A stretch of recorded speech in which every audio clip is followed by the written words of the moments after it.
التحديات السياسية والأمنية والاقتصادية والفكرية التي تواجه أمتنا تحتم علينا مضاعفة الجهود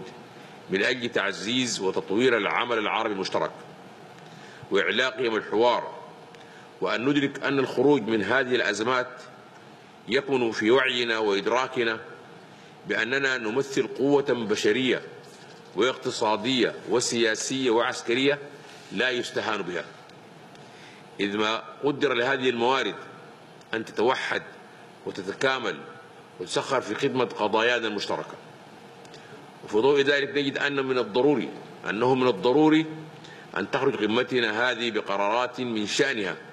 توحيد الكلمة ورص الصفوف لإنهاء الأزمات التي عصفت بمنطقتنا من كل جانب واستنزفت مواردنا وطاقاتنا ووقتنا